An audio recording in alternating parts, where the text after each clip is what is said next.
के well known physicist Julius Robert Oppenheimer का ये फेमस कोट असल में भगवत गीता के 11वें अध्याय का 32वां श्लोक है। मैं अब काल बन गया हूँ जो तीनों लोकों का विनाशक है। कहते हैं ओपेनहाइमर भगवत गीता से काफी प्रभावित थे।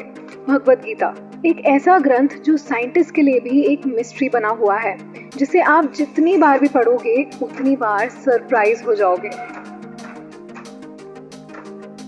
अर्जुन आज भी कुरुक्षेत्र की भूमि पर खड़े भगवत गीता सुन रहे हैं। वैसे तो महाभारत का युद्ध हजारों साल पहले द्वापर युग के अंत में खत्म हो चुका है, पर अगर आपसे ये कहा जाए कि महाभारत का युद्ध आज भी चल रहा है तो 1957 में जब फिजिसिस्ट ह्यू एवरेट ने पहली बार ऑल्टरनेट रियलिटीज और मल्टीपल यूनिवर्सेस की बात की, तभी से साइंस की दुनिया में मल्टीवर्स की थ्योरीज को बढ़ावा मिलने लगा।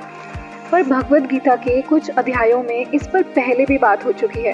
ये पूरा विश्व और इसमें बसने वाले सारे ब्रह्मांड मेरे अस्तित्व का एक छोटा सा हिस्सा है। गीता के 10वें अध्याय में कहे गए इस श्लोक से ये अंदाजा लगाया जा सकता है कि हमारे यूनिवर्स के अलावा भी ऐसे कई यूनिवर्सेस हैं जो श्री कृष्ण का हिस्सा हैं। भगवत गीता के 11वें अध्याय में श्री कृष्ण ने अर्जुन को बताया कि सारा ब्रह्मांड उन्हीं से बना है। अर्जुन के प्रार्थना करने पर श्री कृष्ण ने उन्हें अपना विश्व रूप दिखाया। उनके इस विश्व रूप के कई सारे सर थे, कई भुजाएं थी और उनके हाथों में अलग अलग अस्त्र थे। कई रंगों और आकारों से बना उनका ये विश्व रूप अर्जुन को हर दिशा में नजर आने लगा और उन्हें श्री कृष्ण के शरीर के अंदर हमारी यूनिवर्स जैसे कई सारे यूनिवर्सेस दिखने लगे। और तभी अर्जुन को रियलाइज हुआ कि जिस श्री कृष्ण को वो अपना मित्र मानते हैं वो असल में सारे ब्रह्मांड के कर्ता धर्ता है। पर अगर सारे यूनिवर्सेस श्री कृष्ण से बने हैं तो सब अलग अलग समय में क्यों चल रहे हैं? भगवत गीता के 8वें अध्याय के अनुसार हमारे यूनिवर्स की टाइम साइकिल ब्रह्मा जी के हिसाब से चलती है। भगवत पुराण में ये कहा गया है कि हर यूनिवर्स में एक अलग ब्रह्मलोक है और वहाँ एक अलग ब्रह्मा जी हैं जो अपने यूनिवर्स की टाइम साइकिल को मेंटेन करते हैं और ये सभी टाइम साइकिल्स एक दूसरे से अलग हैं। अगर आप भगवत पुराण में मेंशन मल्टीवर्स के बारे में और जानना चाहते हैं तो हमारी ये वीडियो देख सकते हैं। वेदों के अनुसार ब्रह्मांड या यूनिवर्स के क्रिएटर ब्रह्मा जी को माना जाता है, पर ब्रह्म संहिता के अनुसार ब्रह्मा जी से ऊपर भी एक सुप्रीम एनर्जी है जो है श्री कृष्ण, जिन्हें द अल्टीमेट क्रिएटर माना जाता है। मैं पहले भी यहाँ रह चुकी हूँ। 1930s में एक 4 साल की बच्ची शांति देवी अपने घर वालों से अजीबोगरीब बातें करने लगी थी। वो उन्हें अपने पिछले जन्म के बारे में बताने लगी थी। वो कहाँ रहती थी, उसका पति कौन था और किन कारणों से उसकी मौत हुई थी। शांति देवी को आज भी पुनर्जन्म का एक दिलचस्प केस माना जाता है। हमने पास्ट में शांति देवी और उनके पुनर्जन्म की कहानी पर भी एक वीडियो बनाई है जिसे आप देख सकते हैं। पुनर्जन्म या रीइंकार्नेशन एक ऐसा टॉपिक है जो सुनने में किसी इंटरेस्टिंग मूवी की कहानी की तरह लगता है, पर इस टॉपिक ने आज तक साइंटिस्ट को भी बेचैन किया है। 1960 में एक American psychiatrist doctor Ian Stevenson ने रीइंकार्नेशन पर एक डिटेल स्टडी की, जिसमें उन्होंने 3000 से भी ज़्यादा रीइंकार्नेशन केसेस को कलेक्ट किया और उनके डिटेल एग्जामिनेशन में ये सामने आया कि कई 8 से 9 साल के बच्चों को कुछ ऐसी बातें और जगह याद थी जिनका उनसे कोई रिलेशन नहीं था। डॉक्टर स्टीवनसन को अपनी रीइंकार्नेशन थ्योरीज के लिए काफी क्रिटिसिज्म भी मिला। आज भी साइंस रीइंकार्नेशन को किसी मिस्ट्री या मिथ की तरह ही देखता है, पर भगवत गीता में इस पुनर्जन्म के कॉन्सेप्ट को काफी डिटेल में एक्सप्लेन किया गया है। भगवत गीता में श्री कृष्ण ने अर्जुन को ये समझाया है कि हमारा शरीर डिस्ट्रॉय हो सकता है पर हमारी आत्मा हमेशा अमर रहती है। गीता के 8वें अध्याय के 6ठे श्लोक के अनुसार जो बातें इंसान को उसकी मृत्यु के वक्त याद होती हैं वो उसकी आत्मा का एक हिस्सा बन जाती हैं और वही बातें वो दूसरे शरीर में जाने के बाद भी याद कर पाता है। इन्हें पॉपुलरली पास्ट लाइफ मेमोरीज कहते हैं, जिनके सोर्स पे आज भी आर्ग्यूमेंट्स और डिबेट्स हो रहे हैं। भगवत गीता कहती है कि मृत्यु और पुनर्जन्म एक ऐसी नेवर एंडिंग साइकिल है जिससे आत्मा बार बार गुजरती है। पर क्या साइंस आत्मा को मानता है? डॉक्टर विल्डर पेनफील्ड ने अपनी book the mystery of mind में एक ऐसे एक्सपेरिमेंट को मेंशन किया है जिससे वो आत्मा की एग्जिस्टेंस को प्रूव करना चाहते थे। हमारे ब्रेन में अलग अलग एरियाज होते हैं जो अलग मूवमेंट्स और एक्शंस के लिए रिस्पॉन्सिबल होते हैं। डॉक्टर पेनफील्ड के एक्सपेरिमेंट में उन्होंने दिमाग के कुछ एरियाज को आर्टिफिशियली एक्टिवेट करके अपने सब्जेक्ट्स के हाथों की कुछ मूवमेंट्स कराई। उन्होंने ये सवाल उठाया कि अगर आर्टिफिशियली एक्टिवेट करने पर ब्रेन इंसान से ये मूवमेंट्स करवा रहा है तो नॉर्मल लाइफ में ब्रेन को सिग्नल कौन देता है। वो इस नतीजे पर पहुंचे कि अगर ब्रेन एक कंप्यूटर है तो उसे कोई चीज़ प्रोग्राम कर रही है और वो है हमारा सोल या आत्मा। भगवत गीता में ये क्लियर किया गया है कि पुनर्जन्म मृत्यु के बाद का एक ऐसा सच है जिससे इंसान मोक्ष पाने के बाद ही छुटकारा पा सकता है। मोक्ष या लिबरेशन एक ऐसी स्टेट है जिसमें आत्मा जन्म, मृत्यु और पुनर्जन्म की साइकिल से आज़ाद हो जाती है। भगवत गीता के 7वें और 15वें अध्याय में एक ऐसे यूनिवर्स का जिक्र किया गया है जहाँ ना ही सूरज और ना ही चांद की रोशनी है। वहाँ जो भी रोशनी है वो परमात्मा के तेजस्वी रूप से है। यहाँ श्री कृष्ण के परमात्मा रूप वास करते हैं और यहाँ सिर्फ उन लोगों की आत्मा जाती है जिन्होंने खुद इस दुनिया से अलग होकर मोक्ष हासिल किया है। भगवत गीता का ये हिस्सा ना ही सिर्फ आत्मा के बारे में बात करता है बल्कि यहाँ फिर से एक अलग यूनिवर्स के एग्जिस्टेंस की बात की गई है। हमारी दुनिया सच में एग्जिस्ट ही नहीं करती। जिस आकाश से हम घिरे हुए हैं वो आकाश नहीं बल्कि हमारे फ़ोन की स्क्रीन की तरह एक कांच है और हम एक सिमुलेशन यानी नकली दुनिया के कैरेक्टर्स हैं जिन्हें कोई कंट्रोल कर रहा है। 2003 में फिलोसोफर निक बॉस्ट्रॉम ने ये सिमुलेशन थ्योरी प्रपोज की थी जिसके मुताबिक हमें कोई future society of aliens control कर रही है और हमारी ये दुनिया हकीकत नहीं बल्कि एक इल्यूजन है। बट सरप्राइजिंगली इस इल्यूजन की बात कई सेंचुरीज पहले हमारे वेदों में हो चुकी है जहाँ इसे माया कहा जाता है। माया एक छलावा, कुछ ऐसा जो असल में एग्जिस्ट ही नहीं करता। जैसे किसी सिमुलेशन गेम में हम अपनी मर्जी से हमारा वर्ल्ड डिज़ाइन कर सकते हैं और उसे डिलीट भी कर सकते हैं, कुछ इसी तरह भगवत गीता के अध्याय 9 के अनुसार श्री कृष्ण ने हमारे इस मटेरियल वर्ल्ड को और इसमें जी रहे सारे जीवों को बनाया है और वो ही इस दुनिया को डिस्ट्रॉय भी कर सकते हैं। तो जिस सिमुलेशन थ्योरी को साइंटिस्ट समझने की कोशिश कर रहे हैं वो शायद श्री कृष्ण ने भगवत गीता में ऑलरेडी एक्सप्लेन कर दी थी। फर्क सिर्फ इतना है कि जहाँ कुछ लोगों को लगता है कि हमें एलियंस कंट्रोल कर रहे हैं, वहीं भगवत गीता कहती है कि हम एक ऐसे यूनिवर्स का हिस्सा हैं जो परमात्मा या सुप्रीम गॉड के कंट्रोल में है, जो श्री कृष्ण का ही एक रूप है।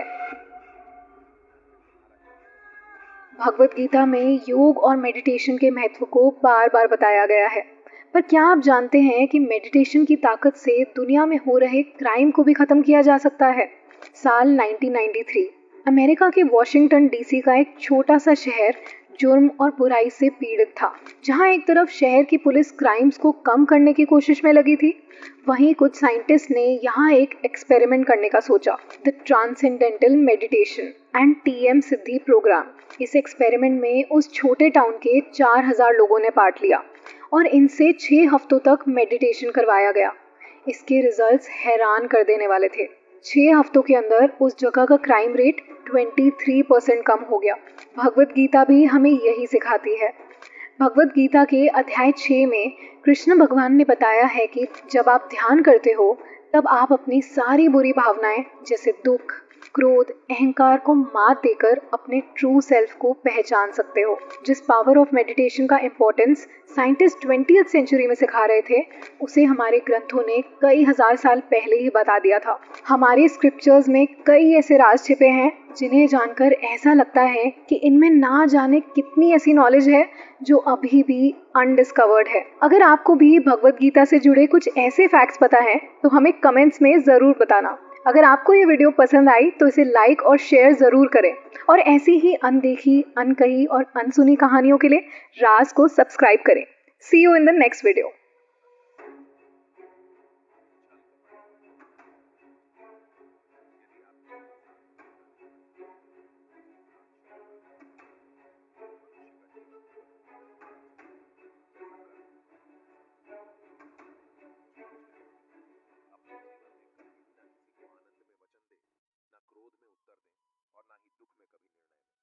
किसी और का काम पूर्णता से करने से कहीं अच्छा है कि अपना काम करें, भले ही उसे अपूर्णता से करना पड़े। श्री कृष्ण कहते हैं, मैं ही इस सृष्टि की रचना करता हूँ, मैं ही इसका पालन पोषण करता हूँ और मैं ही इस सृष्टि का विनाश करता हूँ। श्री कृष्ण कहते हैं, जब संसार में धर्म की हानि होने लगती है और अधर्म की विजय होती है, तब मैं इस पृथ्वी पर अवतार लेता हूँ। जिंदगी में सब कुछ खत्म होने जैसा कुछ भी नहीं होता। हमेशा एक नई शुरुआत हमारा इंतजार कर रही होती है। हमेशा छोटी छोटी गलतियों से बचने की कोशिश किया करो, क्योंकि इंसान पहाड़ों से नहीं पत्थरों से ठोकर खाता है। इच्छा पूरी नहीं होती तो क्रोध बढ़ता है और इच्छा पूरी होती है तो लोभ बढ़ता है। रोने से इंसान कमजोर बनता है, ये गलत है, बल्कि रोक कर टूटा हुआ इंसान ही सबसे मजबूत बनता है। बहुत महंगी पड़ती है वो मोहब्बत जिसमें खुद को सस्ता कर दिया जाए। जो हमारे पास है उसमें खुश रहिए। हमारी जैसी जिंदगी जीना भी बहुत लोगों का सपना होता है। दुख तो तब होता है जब हमें यह एहसास होता है कि जिन्हें हम अपना सब कुछ समझते हैं, उसकी नजरों में हमारा कोई महत्व नहीं था। जिंदगी के सफर में अक्सर ऐसा होता है। मुश्किल फैसला ही सबसे बेहतर होता है। विश्वास और भरोसे की बात तो सब करते हैं, पर जिसका टूटता है उसी को पता होता है कि विश्वास किसे कहते हैं। अगर आप उस इंसान को ढूंढ रहे हो जो तुम्हारी जिंदगी बदल सकता है, तो एक बार आईने में देख लो। बहुत मुश्किल है जिंदगी की सच्चाई समझना। किसी को हरा देना बेहद आसान है, लेकिन किसी को जीतना बेहद मुश्किल। जिम्मेदारियां इंसान को वक्त से पहले बड़ा बना देती है। समय वह है जिसे हम सबसे ज्यादा चाहते हैं, पर इसे हम सबसे ज्यादा गलत तरीके से उपयोग भी करते हैं। जब किसी को किसी से रिश्ता खत्म करना होता है, तो सबसे पहले वो अपनी जुबान की मिठास खत्म कर देता है। आंखों में नींद बहुत है, पर सोना नहीं है।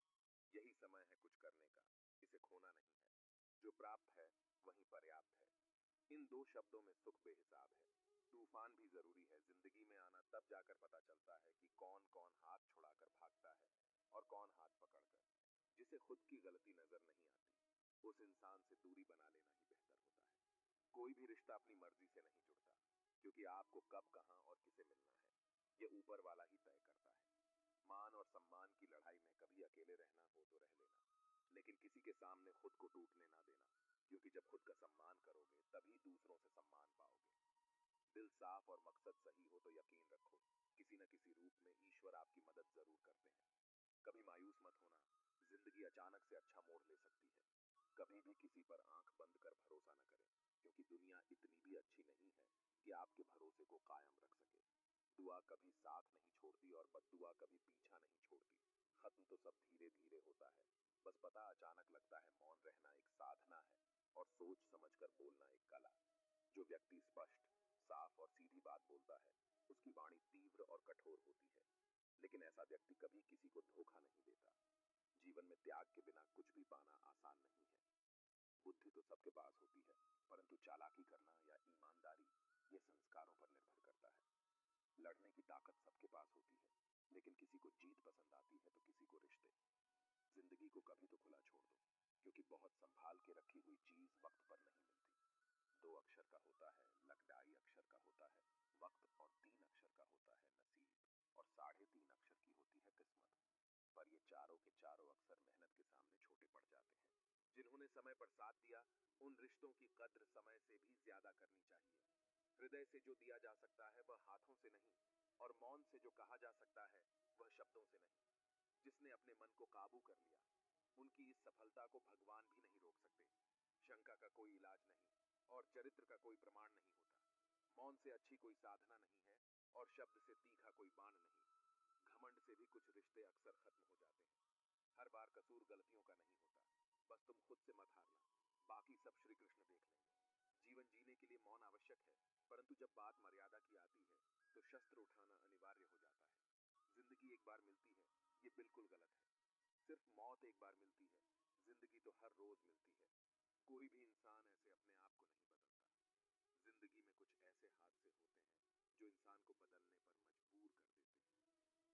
कभी पीठ पीछे आपकी बात चले तो घबराना मत, क्योंकि बात उन्हीं की होती है जिनमें कोई बात होती है।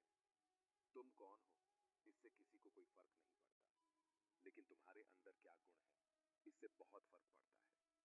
कुछ लोग अपनी अकड़ की वजह से कीमती रिश्ते खो देते हैं। कई बार जिंदगी में हम किसी पर इतना भरोसा कर लेते हैं कि जब वह हमें छोड़कर जाता है तो यकीन नहीं होता। मोहब्बत कितनी भी सच्ची कर लो, लोगों को सच्ची मोहब्बत नहीं, अच्छी शक्ल वाले लोग पसंद आते हैं। जी लो हर लम्हा बीत जाने से पहले, क्योंकि लौट कर यादें आती हैं, वक्त नहीं। कुछ यादें जीने नहीं देती और कुछ जिम्मेदारियां मरने नहीं देती। कभी कभी कुछ अच्छा पाने के लिए सबसे बुरे दौर से गुजरना पड़ता है। इस जिंदगी में अहमियत उसी को दो जो तुम्हारी कीमत समझता हो। लोग आपकी कद्र तभी करेंगे जब आप उन्हें उन्हीं की तरह अनदेखा करना सीख जाएंगे। ये सच है कि सस्ती चीजें और घटिया लोग शुरू में हमेशा अच्छे लगते हैं। दूसरों के दुख के बारे में जानकर कभी खुश ना हो, क्योंकि आप नहीं जानते आपके साथ आने वाले समय में क्या होगा। हमें इस बात को अच्छी तरह से समझ लेना चाहिए कि जीवन में कोई भी चीज हमेशा ही एक समान नहीं रहती। वक्त के साथ सब कुछ बदलता है। किसी भी परिस्थिति में धैर्य नहीं खोना चाहिए, क्योंकि अगर आज आपके ऊपर दुखों का पहाड़ टूटा है तो भी ये वक्त चला जाएगा। और अगर आज आप किसी चीज को लेकर बहुत खुश हैं तो भी ये वक्त गुजर जाएगा। रिश्ता चाहे जो भी हो, मजबूर नहीं मजबूत होना चाहिए। श्री कृष्ण कहते हैं, हर किसी की जिंदगी में समस्याएं हैं, लेकिन इंसान खुद की समस्याओं को ही सबसे ज्यादा और सबसे बड़ा समझता है। कड़वा है पर सच है। इंसान का व्यक्तित्व तभी निखर कर आता है जब वो अपनों से ठोकर खाता है। अगर कोई तुमसे कुछ मांगे तो उसे दे देना, क्योंकि भगवान ने आपको देने वालों में रखा है, मांगने वालों में नहीं। जय श्री कृष्ण।